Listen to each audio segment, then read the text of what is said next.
Transmitting to you from Old Heart Radio.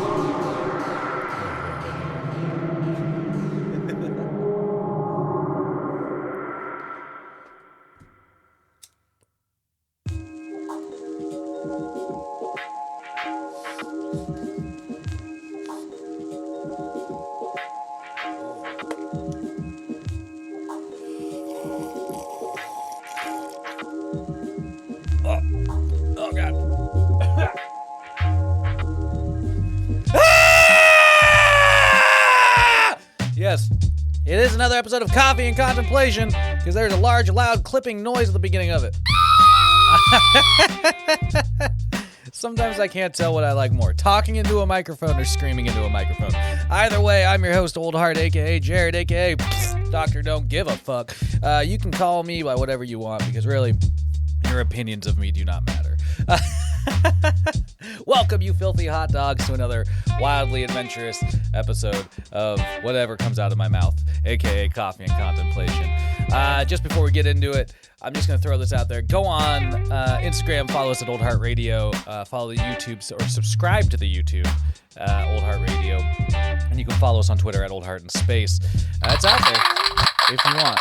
And also, appreciate it. I appreciate it. My fake popcorn machine sounding applause.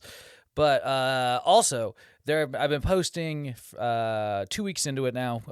Old Heart Radio weekly playlist. It's on the if you follow or find Old Heart on Spotify, you'll find the weekly playlist. It is 7 songs for 7 days, and at the end of 7 days, those 7 songs get rotated, no matter what. Some interesting stuff. I think this week's playlist features CKY, Billy Joel, and a Kendrick Lamar song, amongst other things. But that's not what we're talking about today. Today we're talking about, conspiracy theories. Obviously, if you read the title. I really wanted to just jump into again, hopping on this on Vertigo22.com. This cat has produced 500, a list of 500 conspiracy theories, so it's worth taking a look at. I'll say this. The one I'm going to start with is kind of an interesting one, and there is a large amount of text surrounding it. I wanted to read the text, though, because it's absolutely fucking crazy. All right, so... number 22 on Vertigo22.com's list of conspiracy theories is Nibiru, Nibiru. If you have heard of this, you'll know the depths to its craziness. If you haven't heard of this, check it out. So, I'm just going to read this off the website because I think it's really interesting. The Sumerian pantheon was headed by an Olympian circle of 12. That stands for 12 gods, for each having a celestial counterpart, one of the 12 members of the solar system. Indeed, the names of the gods and their planets were one and the same, except when a variety of epithets were used to describe the planet or the god's attributes. Heading the pantheon was the ruler Nibiru. Anu. The ruler of Nibiru, Anu, whose name was synonymous with heaven, resided on planet Nibiru. His spouse, also a member of the 12, was called Antu, A-N-T-U. Included in this group were the 2 principal sons of Anu, Ea, whose house is water, I am assuming that's what that means, Anu's firstborn, and not by Antu, and En, Lil. Lord of the Command, that's what that represents. Who was the heir apparent because his mother was Antu, half sister of Anu.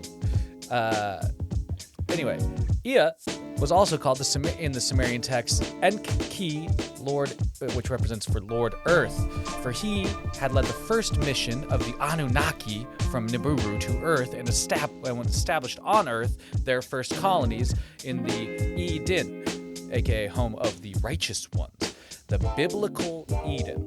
So, this pulls from a lot of different things, including, obviously, references to biblical text.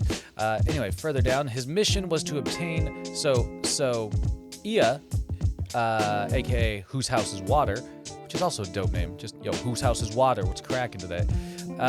His mission was to obtain gold, for which Earth was a unique source, not for ornamentation or because of vanity, but as a way to save the atmosphere of Nibiru by suspending gold dust in that planet's stratosphere. As recorded in the Sumerian texts, and thusly related by us in the 12th planet and subsequent books of the Earth Chronicles, Enlil was sent to Earth to take over the command when the initial extraction methods used by Enki proved unsatisfactory. This laid the groundwork for an ongoing feud between the two half-brothers and their descendants, a feud that led to the War of the Gods. It ended with a peace treaty worked out by the sister Ninti. The inhabited Earth was then divided between the warring clans, the three sons of Enlil, Ninrotu, Sin, and Adad, together with Sin's twin Shoutouts to all you awful unboiled hot dogs out there. Thank you for listening. Shoutouts to, myself. I'm going to shout myself out on this one. Shoutouts to my homie Lucas Castle, a.k.a. Old Heart Radio co-host phenomenon. He just recently had a birthday. Big shout-outs to him. And of course, once again, shout-outs to you. Okay, so, lots to take in here. So far, we have these gods from Nibiru who are coming to Earth to seek gold, and they didn't do a good job. They fucked up, and so somebody else came. Their sister came, and now the Earth's divided amongst these gods. Okay, check this out though. Shit gets deep. All right, together with Sin, who's one of the three sons of Enlil, who's one of the sons of Anu. Together with Sin's twin children, Shamash, aka the sun, and Ishtar, aka Venus, they were all given lands. The three sons of Enlil, Ninrutu, Sin, Adad, as well as Shamash and Ishtar. They were all given lands, the lands of Shem and Japhet, the lands of the Semites and Indo-Europeans, supposedly. Sin, aka the moon, was given the lowland Mesopotamia. Ninrutu, aka Enlil's warrior, was given, aka Mars, was given the highlands of Elam and Assyria. Adad, aka the thunderer / Mercury, was given Asia Minor and Lebanon. And Ishtar was granted dominion as the goddess of the Indus Valley civilization. Shamash was given command of the spaceport in the Sinai Peninsula. I just didn't expect the word spaceport there for some reason. So, this division of land and by child god people or whatever did not go. It did not go uncontested. We'll say. This gave Enki and his sons. Okay, wait. This division, which did not go uncontested, gave Enki and his sons the lands of Ham. Which, according to this, I don't know, this is such a weird this is all just like a part of a conspiracy theory. Just remember that, folks. I'm just going to read this verbatim here. This division, aka the division of land I just talked about, which did not go untested, gave Enki and his sons the lands of Ham, the brown/black people of Africa, the civilization of the Nile Valley, and the gold mines of southern and western Africa, a vital and cherished prize to the godlike creatures we are talking about today. Okay, so Enki and his sons got Egypt, and everybody knows Egypt popped the fuck off, man. Okay, so, ancient alien theories definitely suggest that Egypt had some, let's say, interstellar connections. Anyway, okay. A great scientist and metallurgist, Enki's Egyptian name was Ta, aka the Developer, a title that translated into Hephaestus by the Greeks and Vulcan by the Romans. He shared the continent with his sons. Among them was the firstborn Marduk, aka son of the Bright Mound, whom the Egyptians called Ra. and Nin-Gish-Zida, aka Lord of the Tree of Life, whom the Egyptians called Thoth, aka Hermes to the motherfucking Greeks, a god of secret knowledge including astronomy, mathematics, and the building of pyramids. It was the knowledge imparted by this pantheon that eventually led to some of that development in Egypt that I was talking about. Let's see. The needs of the gods who had come to Earth under the leadership of Thoth, that these all ended up directing the African Olmecs and the bearded Near Easterners to the other side of the world. Having arrived thusly in Mesoamerica on the Gulf Coast, just as the Spaniards, aided by the same sea currents millennia later, the Spaniards ain't involved. This is so far in the past, apparently. That they cut the Mesoamerican isthmus and at its narrowest neck, just like the Spaniards, due to the same geography, sailed down the Pacific coast of Mesoamerica, southward towards the lands of Central America and beyond.